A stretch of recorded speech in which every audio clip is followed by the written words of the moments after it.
Hey, what did you think of that film there? You saw most of that race there. That was some race, wasn't it? Brilliant. That's really racing. Do you reckon you were involved in any races? You probably were with some one other person, but 5 of them there, all in a bunch. It was a great race, that's what it was. It was, and I don't think, did you ever ride a 125? You maybe did it way at the very beginning, your first bike or something, but basically after that you were never on 125. Well, I rode a Honda Tom Finley had one time, a couple of times. Are you 125 2-stroke? Or 4-stroke. Oh, 4-stroke, right. She was the very one. Oh, is that one of the bikes you went to the crusher and somehow ended up in Ireland here? Is that right? It was a nice wee bike. There was a few of those bikes about at that time, wasn't there? That were supposed to go to the crusher, and well, there's all sorts of stories about how they ended up here. Could you elaborate on any of those? No. What do you mean to say is you don't want to? But listen, what races can you recall just off the top of your head in a close race that you had that was maybe similar to that one there, albeit maybe only 2 years? Well, at the Northwest that year, 65, there was 4 of us, just to get it all across the line, and a couple of seconds separated us. What's that on the? I was on 350. 350. So who would that have been? Some of the English boys, John Cooper? John Cooper, Len, Rob Fitton. Aye. And John Blanchard or somebody like that? There was just 4 of us. Uh-huh. Oh, it was inside the second at the finish up. Like. What year was that? What course were you on? Were you getting down into Henry? Coming down into Henry's? Aye. And Port Stewart? And Port Stewart. That was the old original course, right? Aye. And then right down into Coleraine and over Shell Hill? That's it, aye. And then there was a boy leading it, a boy from America, and he went into the tide, you remember? Tony Woodman? Tony Woodman. Yeah. Yeah, he could probably work that time. Harley's, I think, or something, maybe. Yeah. So, what was the finishing order in that one? I won that one. What about Trevor? Close racing, Trevor? Close racing? Aye. You used to do regularly. Would one of your favourite circuits have been the Rathkenny circuit? Yeah. You always seem to get, I think, probably your best results there, did you? I did like the Rathkenny. I think one of the closest ones, if you're talking about bunch, was Northwest, the year Raymond, 77, year Raymond and Rutherford. It was close, do you remember? Northwest 77, 350. To give a dead heat? Aye. The one that Raymond Mackenzie won? that there. Maybe quite rightly. Yes. I mean, that race. Not that I would try to start an argument here with anything. Well, you're alright, you haven't Tony Rutter here. Correct. That race, because I mean, there was Raymond and Tony Rutter, and then there was a bit of a gap, and there was, I don't know, there was 7 or 8 bikes, and there was Charlie Williams and me, and Joe Lindsay. Yes. And Bill Simpson, and Graham Waring, and I think Charlie was on it. There was about 8 bikes in it, and it was wild. It was rough. Till then sort of separated at the last lap, but it was real close even till the last. I think there was about 7 or 8 bikes in it. Steve Tonkin, and Charlie, and Graham Waring, Joe Lindsay, Bill Simpson. You see, when you start talking about these names that you were racing with, these are some of the names. There's Graham Waring. I've sort of forgotten about Graham Waring, but yeah, when you bring up the name, you remember Steve Tonkin, you mentioned him. Sure, Graham was killed, Scarborough. Yeah. Steve Tonkin's still knocking about somewhere, I think. He's up north. But there was some race that Raymond and Rutter. There was some crowd that race that time. Sure, you had 100,000 Northwest. Had you time to look at to see what the crowd was like? You were supposed to be concentrating on it. I'm sure Raymond was caught up in a few hairy scraps maybe in those days, were you, Raymond? No. It's amazing to think, Raymond, that you raced with Joey there, and Joey was on the film. And that film was taken, 1998? And yet you retired about, 1983? You know, but you raced against him, some of your best races. But give us an idea of some of your close races, Joey or whoever. Or did you just clear off in front and leave the rest of them in your wake? I had to come from the back. I mind having a good race at Tour North at the Grand Prix. I mean, one day there was Tom Hearn, John Ackroyd, John Williams, and myself. Actually, I got not a very good start, and I got going, and I kept motoring till I got up till John Ackles and John Williams. So that was a lot before I left. I got past them, but I didn't get past Tom Hearn. He still left. He won the race, but that was a good race.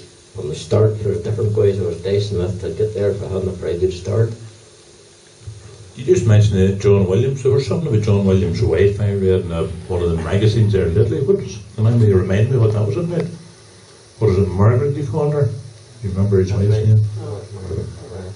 I can't remember. That's what I'm asking. Anybody in the hall here, if they can remember about Margaret Williams? It was some article in one of the paper, the comics or something.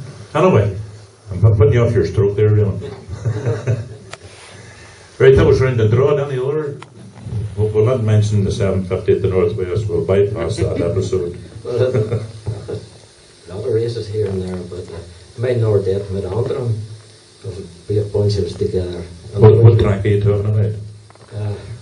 When you come down to McGregor's Crossroads or spread over. Yes. That was a Roth County circuit. And a few of us racing on the last lap. I had a laugh at it. Donny Roberts was leading it, and he was leading by a fair wee bit nice, keeping catching them. And come to the last lap, come to the last corner, Donny was waving at the people to get here. And I slipped up inside him and beat him. And you were back, eh? From that, Hubert used to always call him Willie Dog. Raymond, you must have been very nice to race with. For it's much the same sort of story with Phil Reid round and Droid the year you won it. He waved at you to slow down and you were all these boys. No, it wasn't very nice in me, but I done it. Well then listen, okay, we know that story. But did you not tell us one time, was it after that same race on the stage, on the podium? Somebody said to you, there was a bit of banter on the stage. Was that after that race at Dundrod? I don't remember. He did say to me right enough, I was after practice, I'd qualified first, and he come up to me and he says, we are racing for World Championship points here. I don't want you to be interfering in this. If you're as good a rider you think you are, why not doing the rest of the World Championship points? But I had never said nothing to him. So I was a wee bit worried often. I said, this fella will put me off or something. But I got going the race anyway, and eventually he broke down actually before I lost the race. But you were in front of him at that stage anyway.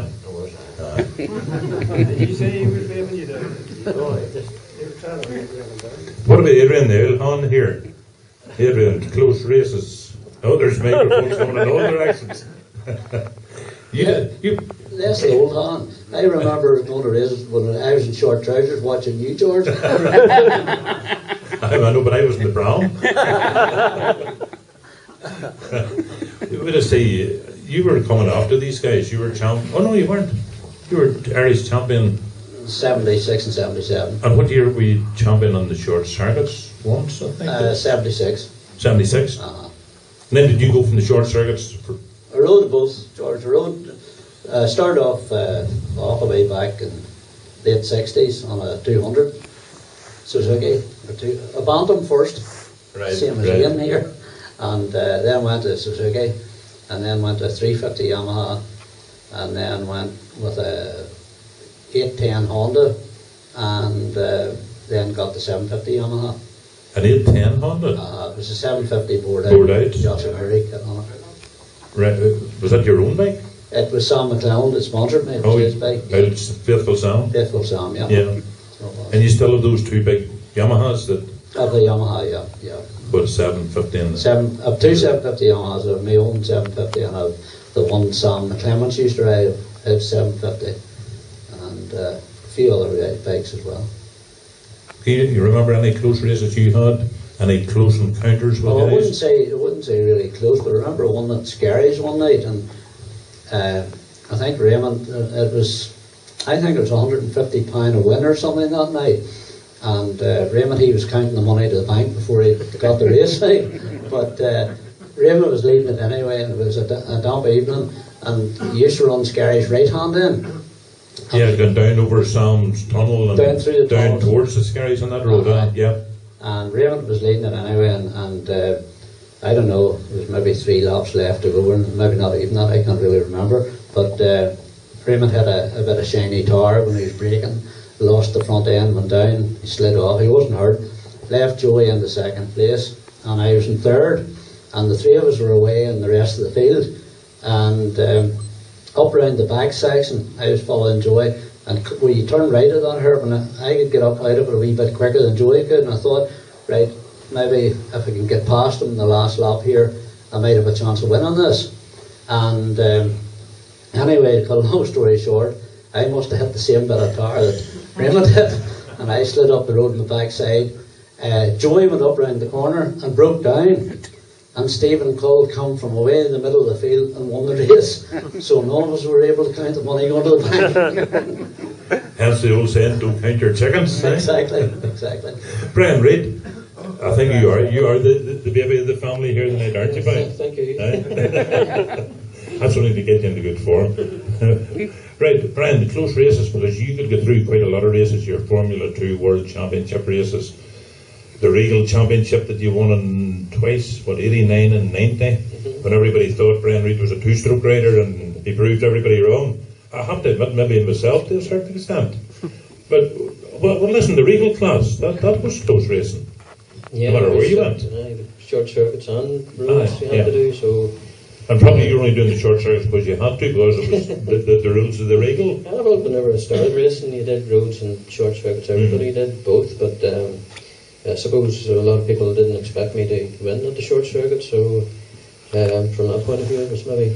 Did this make you more determined to win? Probably, they were all good races, were very close. The bikes were close, especially in 89, it was whenever everybody was sort of just learning the Regal class. Give us a win of the names that you were racing against there, the way Trevor was really bringing names back to our minds again. Lead McKellen and Johnny Ray, Alan Irwin, Leslie McMaster.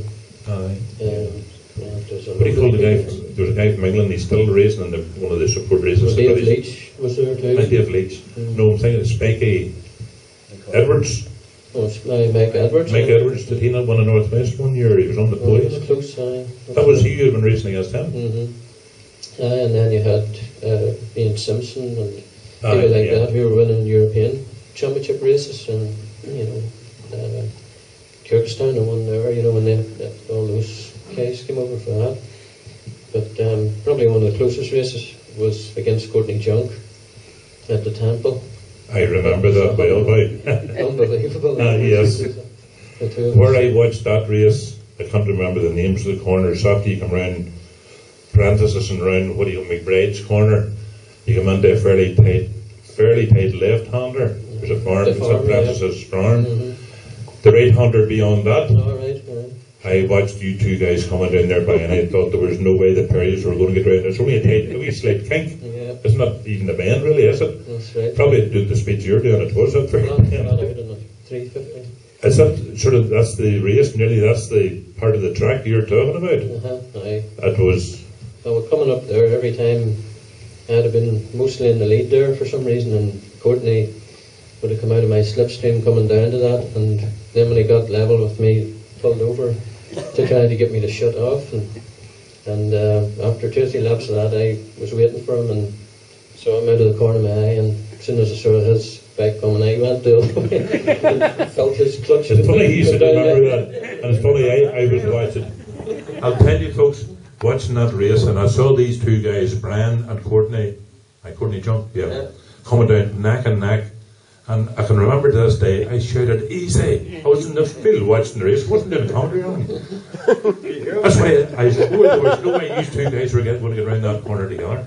That was a bit dodgy. Courtney would have bullied you if you let him. And of course you always let him, didn't you? There was some race now, and then coming round to the roller coaster road there, I was in the front, and I thought to myself, how many places he can pass me now? And he come round the outside of me on the grass, on the bank, and I sort of shut off. What corner are you talking about? I'm sure we all... Muscats.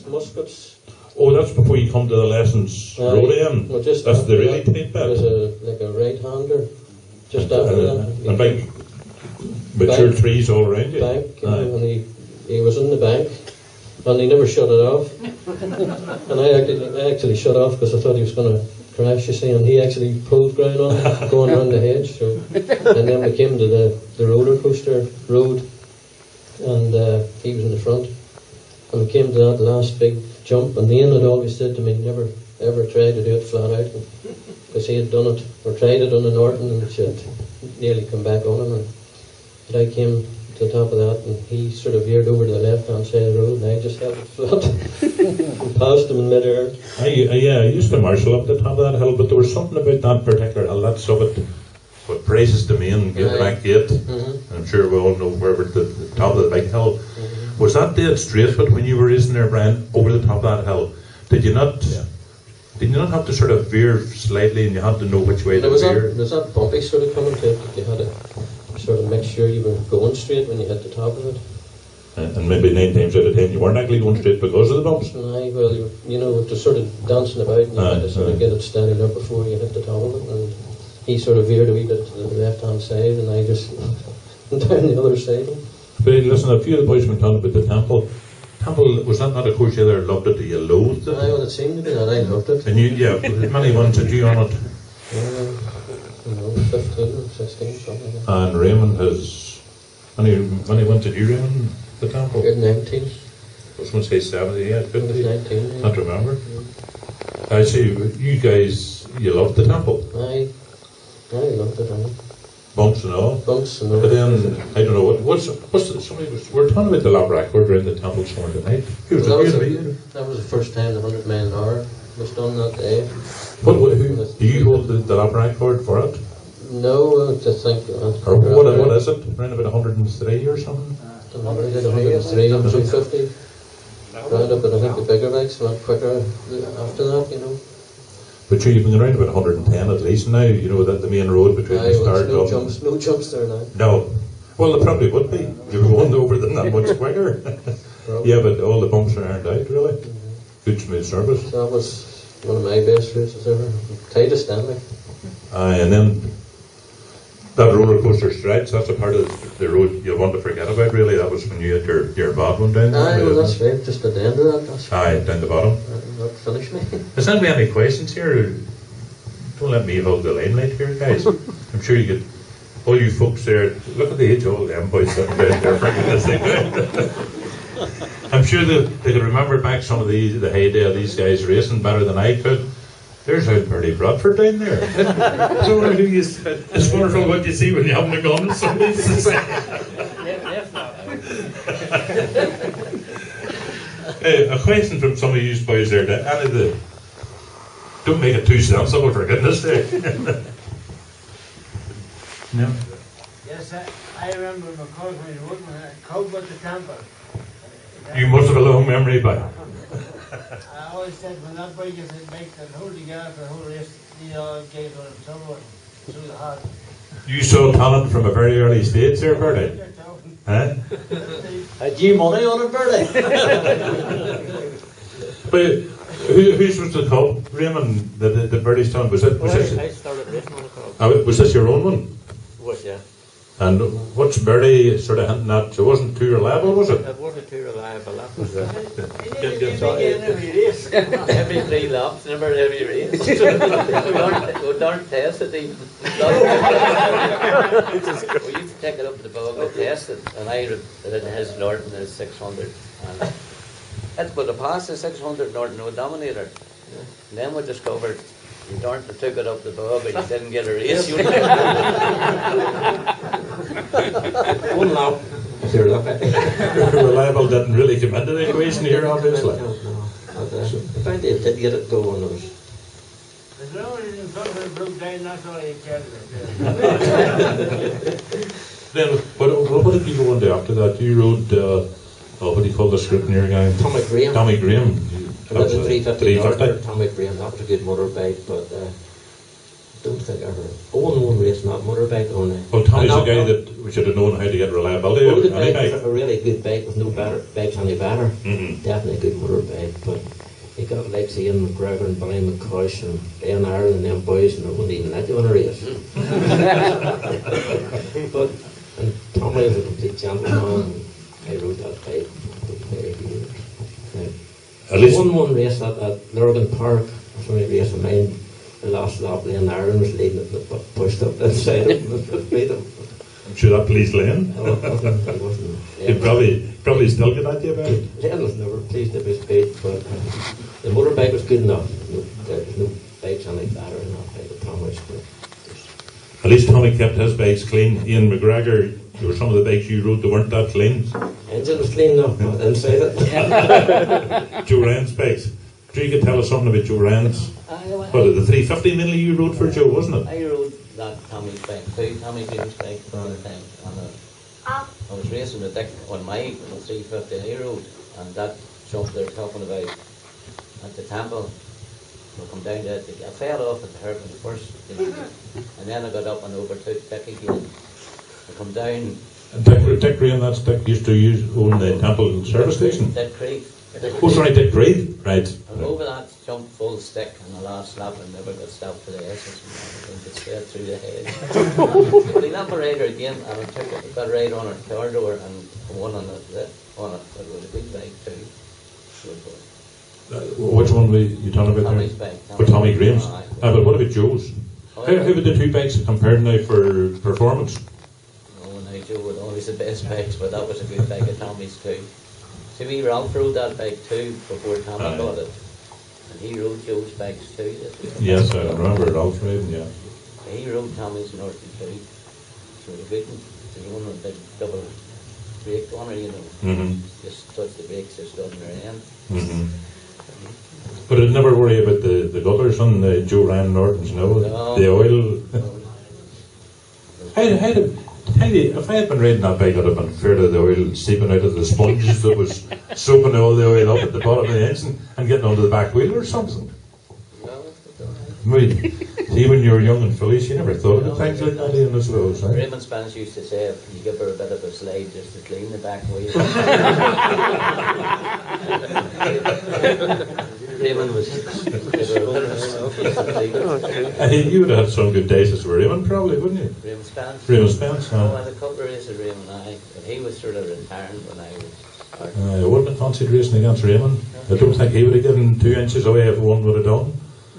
No, he was scored at his time. Like. He was, Raymond was the sort of boy to turn his hand to anything, but sure he went, didn't he go to Canada and he took up, was it ice hockey or ice skating or something?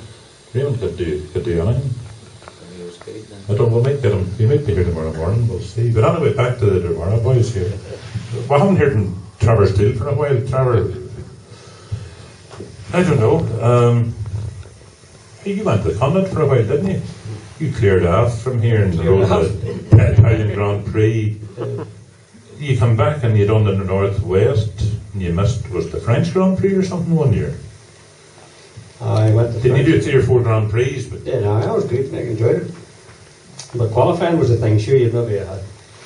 But I think, what did I say one day, it was 60 something, no, 163 50s I think it was at the French Grand Prix.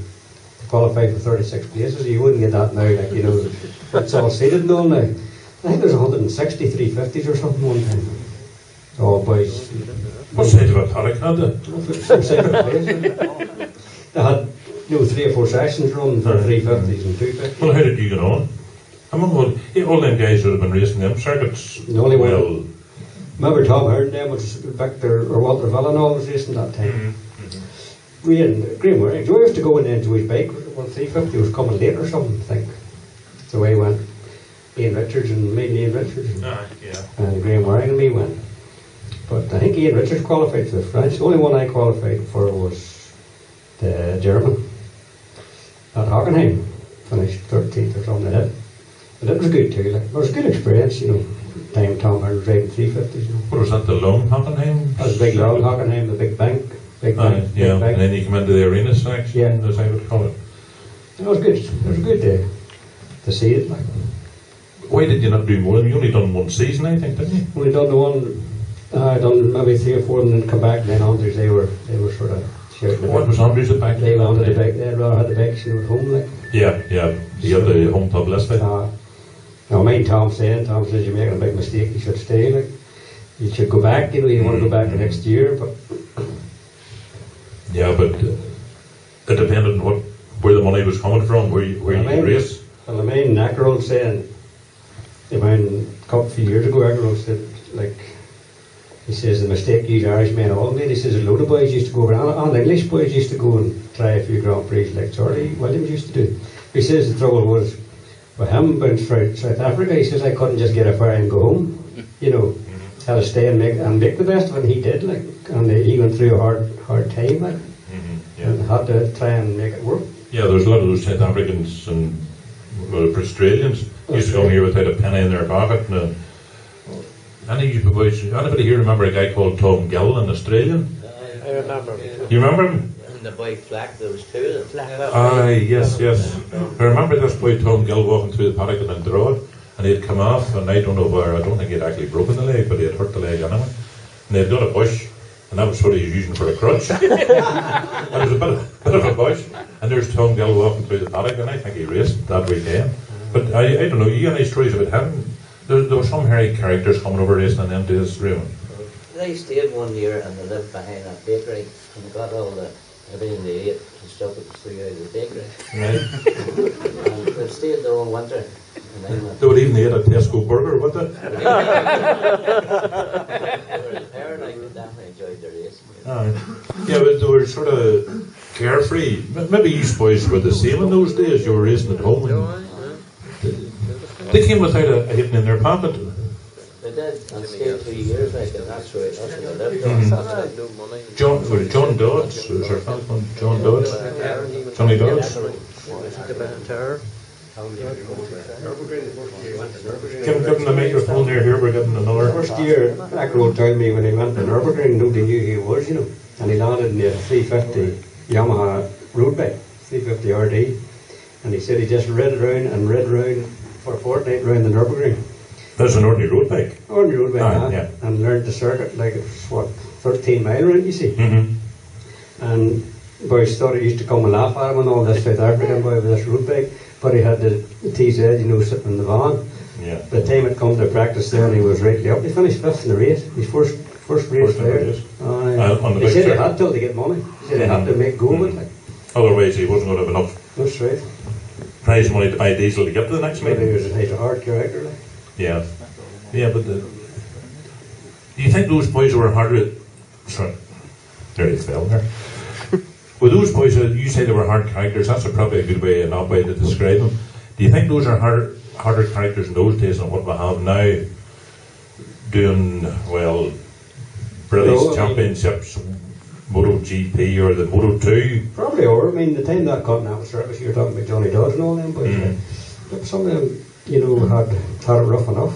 Paddy Driver, another one. Sanitators, privateers, like. Michelle Duff. That's right, Michelle Duff. The South African boys were hard, like. All Northern boys. Yeah. Who's going to go back to Brian Reid, come on, these guys, you have any questions? There's Tony down the back, Tony. George, if you could ask the boys what would they return to each other as to who was their most respected rival in their era, and then who was their most respected rider of all time, how to turn to each other. Right, just for the sake of Gordon on the camera there, in case I didn't pick it up, Tony was saying, or asking, who was each rider's most respected rival, apart from the guys sitting beside them here, in their own racing day, or who do they respect most now present day? No, and who was their most respected competitor of all time? Of all time, just their most respected competitor of all time. In their own era, George. Yeah. And then the overall. First of all, in your own era, who was your most respected rival, and then overall. You'd have to think of you about that. Maybe you don't. Respect at the time we were racing, like. Yes. Raymond. No, that's not a. That's not a bona fide answer. You're not allowed to mention any of the boys in the panel here. John Williams. John Williams. John Williams. Why? He was Teddy now. And he was a great fella as well. Like I mean, that time I went on a couple of them races and You turned him in the 350 class, but you were mainly 350. Whereas I think of John Williams on the Appleby Suzuki. Sure, he won the Belgium, and a bit Sheen, Belgian Grand Prix. Mm-hmm. But I always thought he was a real tidy rider, John Williams. A good, hard, safe rider. Yeah, and a great fella as well. Like, he helped me that time I went away and all. Mm-hmm. But then overall, and all time, Sport Hillwood. But just why Hillwood? Because he made the comeback after 11 years at the TT. Aye, that and the different bikes that he rode. He rode a lot of different bikes. Yeah, in those days they rode maybe 4 different classes in the one weekend. That's right, and then the length that he was like a few years at the top. He seemed to make it look very easy, very very smooth. But John Williams and I had a lot of time for him. I thought he was real tidy and a good fella. So they are John Williams and Mike Hillwood. 2 good answers there, yeah. So Ian, who's your most respected rival? I would say that man at the back there, Bertie Bad. Bertie? on what?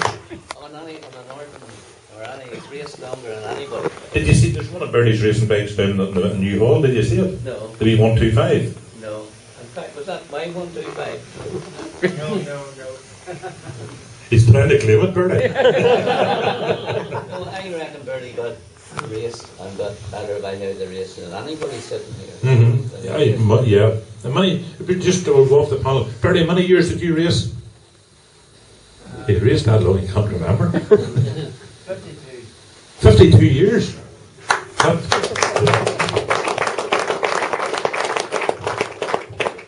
That's okay. Okay. So I put you off your stroke again. No, that's right. And I would say Lorenzo's the best rider I've ever seen. You've come right up to date. I reckon he's classically right. He's smooth. Only he made a mistake last year, a bad mistake, when he tried to pass James Allison round the outside of the wet. I think you haven't seen the best of him yet. I think he's going to be. So he's the 2013 world champion. Oh, yes. Right. Raymond, your most respected rival. Did you race with first of all? Well, there's a fella Dunlop made things hard for me. Tom Hearn. You see the list of wins that boy has, I don't think anybody made it hard for him. It definitely did. Right, go on ahead, the list's getting bigger. Then Ireland, Ian here, and they was riding 350. Norton's in there in 350. Norton's never was near him. So, and I had a good motorbike, like he had no better bike than mine, like when we were riding Joe Ryan's. Like, What were you on? Tommy Graham from Norton. Right. Never won a race on it. And some hard race, second was the best I ever got. On Tommy's? Yes. Mm. It was a good So, race then. overall, who do you look up to most? Overall, we've had Hillwood, we've had Lorenzo. That's taken in 2 vastly different eras. I'd have to say Mike Hillwood too. For his, but I'm assuming for his comeback, it's the thing that I admire him for most myself. Time he made a comeback and won after so many years. Yeah, because that is difficult to do. Something special. Aye. And then for things that happened where it did, like not riding a motorbike. Sad. Just talking about making comebacks and things, I'm just thinking, Raymond, some of you boys, you go out in parade laps. When you're out, and I know it's only a parade lap, although I'm looking at Adrian. No, but do you not feel, this is getting a wee bit hairy here, when you're doing the parade lap, you think you should be able to go around the corner at the speed you used to race around at, and you could probably remember what speed you went around. Take Cochranestown as just an example. I don't know what speed you would have raced around Cochranestown, but are you not sort of inclined to think I should be going around Cochranestown at the same speed now, which is a bit dodgy?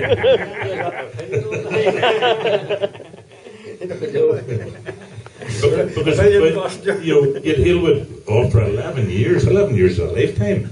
And yet he can come back and win. I can see the point why you think, Unbelievable. yes. But do you not think what I'm sort of trying to suggest here, Raymond? You know, I used to take this corner far quicker. Oh, and no, when you go out in the plane now, you think there's some mild on the motorbike. You think there's something right round Tondriggy there, and you see a fan in front of you in a TV at 750 and all, and you think you're going, but you could bring some mild doll through roller. You just can't show yourself you're going absolutely none.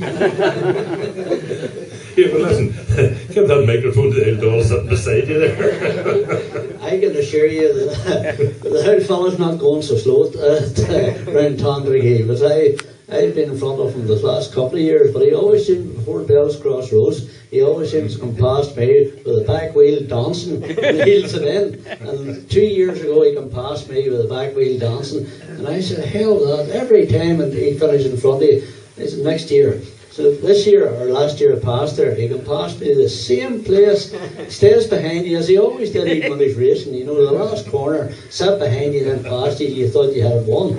But anyway, last year, same place, Bell's Crossroads, he can pass me with a back wheel dancing. I said, hell that. I let the brakes back off, nipped up the inside of him again, then I run too wide for the corner, and he was still up into the back. But the question you asked there, George, actually about the parade laps, what he didn't seem to tell you was, like, years ago, about taking corners flat out and all, you used to go down the flying kilometre and you'd been winding the throttle to the stop and nearly had the cables pulled up to try and get it going faster. Now you're going down there at a reasonable rate of knots, but you're thinking to yourself, what the hell's going to fall off this other thing next?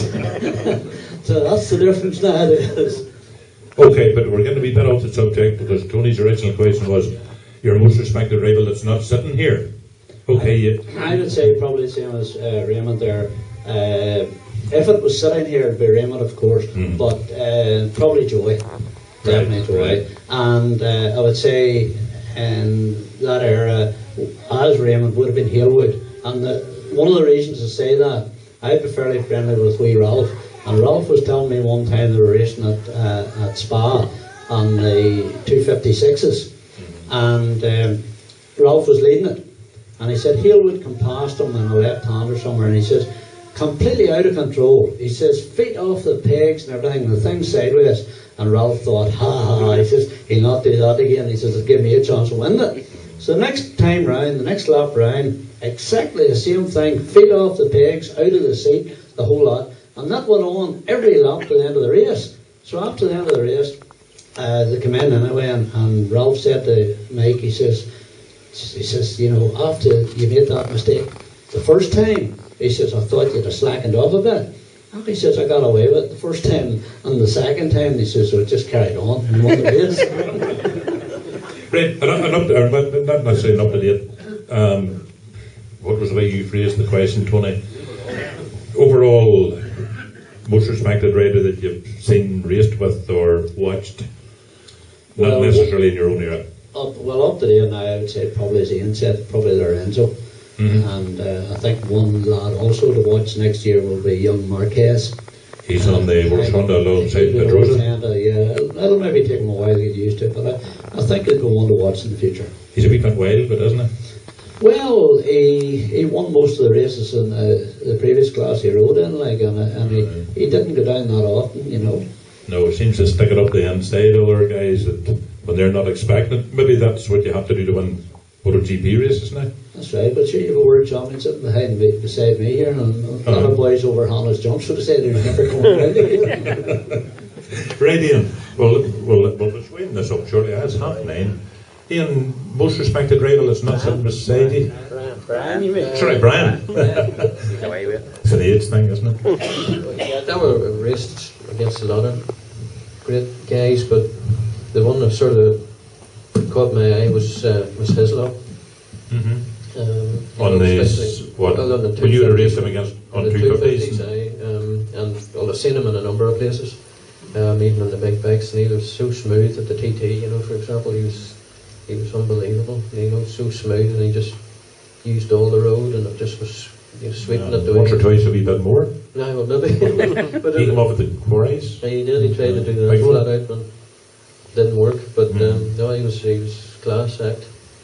So, sort of overall, that's the guy that you respect most, that you raced against. Sort of overall, Yeah. a guy that you admire. Who would that be? Overall, it was probably Halewood as well. You know, Right. you know, sort of grew up watching the Ulster Grand Prix, the World Championship race. And Reid and Ivy were brilliant as well. But I think, you know, I remember Ralph telling me a similar story to what Adrian said there, and I think all the guys in those days just admitted he was something else. You know, they couldn't compete with him really when he won it, and then to come back after 11 years to the TT and to do what he did, unbelievable. So. There has to be a moral in that story somewhere, but at least a couple of Halewoods and a couple of Lorenzos. What was the other one? Was there 3 Halewoods there among the 5 years? Was there? There you are. Right, one final question. Quickly around the panel. Who's going to win MotoGP this year? Oh, Rossi. Well, why see the... Yeah, he's riding the Yamaha, he'll win. Oh, right. Is that a good reason? I think he'll not be too far away. You know, he's a good rider, he always has been. So He's a crowd puller anyway. You have to give him that, no matter whether you back him or not. I don't think he'll be too far away. Adrian, MotoGP number 1. I know if I was getting his money, I wouldn't be too worried. Probably Lorenzo, as I say. Like to see Rossi there again, and I think Rossi could do it. And probably, as Brian says, with the Yamaha now, he'll probably go out to try and do it, you know. But Yeah. Lorenzo's riding hard, and he'll have to ride to be there. Like. So in your book, it's going to be Yamaha on the top step. Field runners, no. Well, the Honda will be hard too, but I'd like to see the Yamahas there. Yep. Okay, Raymond. I'd be a Lorenzo man. Oh, and why are you Lorenzo man? Just like him, he's a smooth rider and a good rider. And Is he a smooth talker too? Yes. It's a bit like yourself there. gets on with it and gets it done. And if he gets beat, he doesn't run into the corner and complain. No. But He's just good. I said this a bit quick, right? But who'll be his main opposition? Well, that would be hard to say. Pedrosa with Norm, just be half a dozen. Pedrosa had form. Yeah. Somebody mentioned Marquez there. It's going to be Honda, Yamaha, and I The think. trouble is, there's not enough bikes in that world. Yeah. Bike Honda racing. That's why they brought the CRT in, but That's right. I don't know about it myself. I don't know. Ian, Oh, I have already seen it. who was it you said? Lorenzo, that's right. And he's going to win it. Trevor, Good to see Rossi win. Very good for the sport. I think if Rossi won, but I'd say Lorenzo probably will win it. But it'd be good to see Rossi win it. right, your heart says Rossi, your head says Lorenzo. Right. Guys, I think we'll let you go. You see, for out of folk your age, you should be getting to your bed, but this time it's after 9:30. It's all right, folk. Before you go, George is banning the tea. Hey, watch what you say. I was going to advertise, plug your wee meeting. When is it? George, I apologise. I just about accept that apology. Here, read that out there. We'll give you a wee plug. It's a chat show coming up for the Dermar Destroyer. Is that right? No, sorry, it's not. no. It's not. It's for the Hillsborough Club.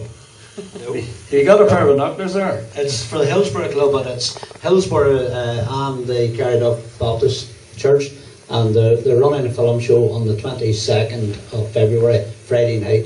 So everybody's welcome. There's a film show and chat show on it, and I think a cup of tea on it. The Friday night the 22nd. Would that be the week after Billy Nutt show? Just I'm not sure. I think it is. 2 weeks. 2 weeks after. Yeah. You might be right. Yeah, probably a fortnight after Billy's. Yes. And it's in the Baptist Church Hall, which is just out of Carryduff as you hit Hillsborough Road, just nearly opposite where the Ascot pub used to be. That's okay. Raymond, what's happening to the Dermar Destroyers? Do they stand down there? Are they still raising money for the tribute garden? Where's Ellie? Will be in tomorrow night, I would think. Better see Ellie Wilkes. head travel alone. They're looking money down there tonight. There's the DVD out. What is it called? Dennis had it there. Ray, Joey and Rivals. Is that right? Yep. Yep. And that'll be on sale.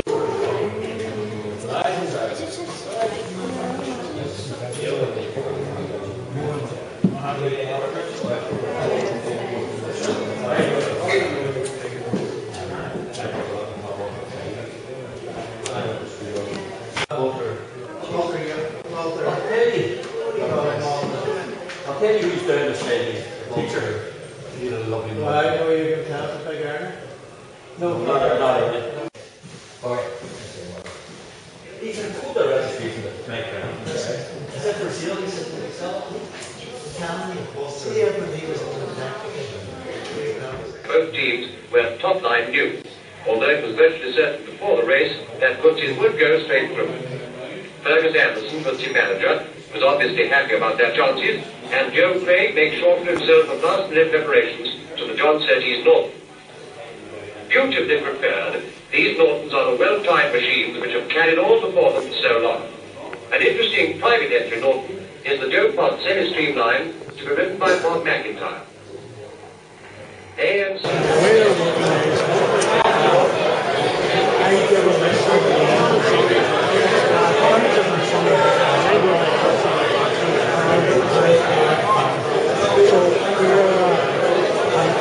Suppose people are paying like a tenner or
Jim Conlon.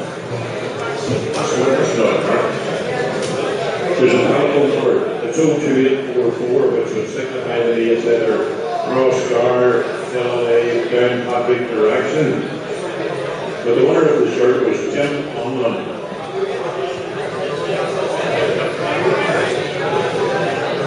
Obviously Jim was not here, but Jim thought like this another.